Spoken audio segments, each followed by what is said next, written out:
Thank you, Mr. Chair, and thank you all for being here. First, I want to say I'm encouraged to see a more representative table today. I'm glad that there is a woman at this table and that there is diverse representation at this table, given the experiences both of racial discrimination, microaggression, hostilities, and also sexual harassment.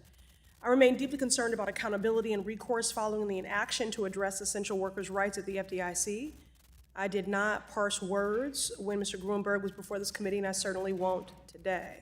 I appreciate that he has taken the appropriate step of tendering his resignation, effective immediately following Senate confirmation of his successor.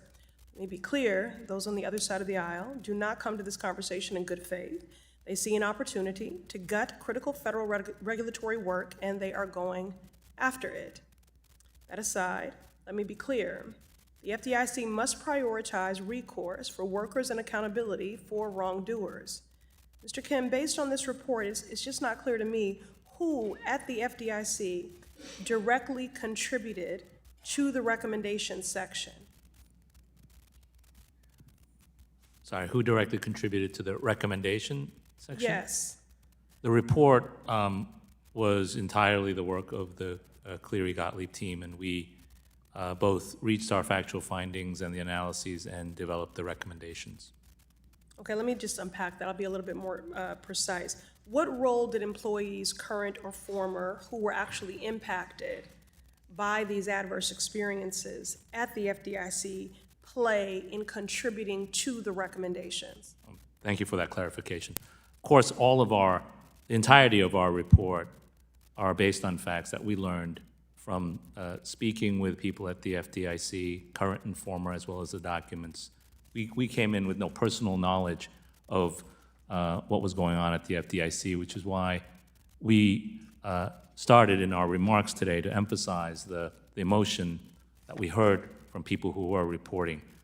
The entirety of the findings and the recommendations are based on what we learned from the FDIC. In terms of the recommendations, there were many people within the FDIC, particularly those who are part of employee resource groups, who had very good ideas about what to do, and we understood that they had contributed in part to the development of the action plan, but in our interviews with them, we also asked them, those who had experienced these issues, those who were part of the process, asked them, how do you think this could be improved? Okay. And a lot of that was reflected in our recommendations as well. I have some other questions I need to get to, but that is so critically important. It's essential to healing for those who were adversely impacted.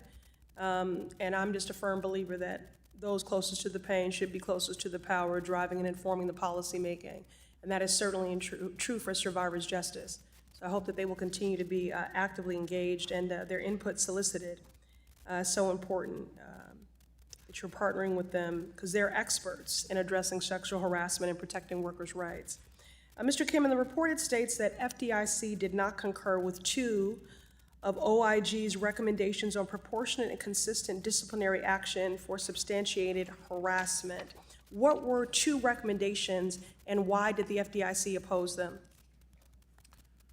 We understand that after the OIG report, Office of the Inspector General report in 2020, that the FDIC took issue with. Mr. Kim, I'm running out of time, so could you just tell me we don't know exactly on what basis that the Okay. FDIC resisted those. Okay, all right. Well, no one, and I repeat, no one should ever be subjected to sexual harassment in the workplace. This is an issue that affects people of all walks of life in workplaces throughout America, and that is why I will be introducing the Be Heard in the Workplace Act. This is anti-harassment, survivor-focused legislation that will codify critical changes to prevent workplace harassment and discrimination and enable workers to seek accountability and justice. It was drafted in close partnership with survivors, civil rights lawyers, and workers' rights advocates. This bill prohibits mandatory arbitration and non-disclosure agreements from covering up harassment.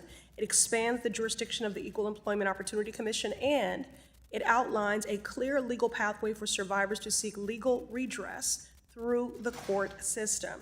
The Be Heard in the Workplace Act is essential to protecting workers and ensuring accountability for discrimination, harassment, and abuse.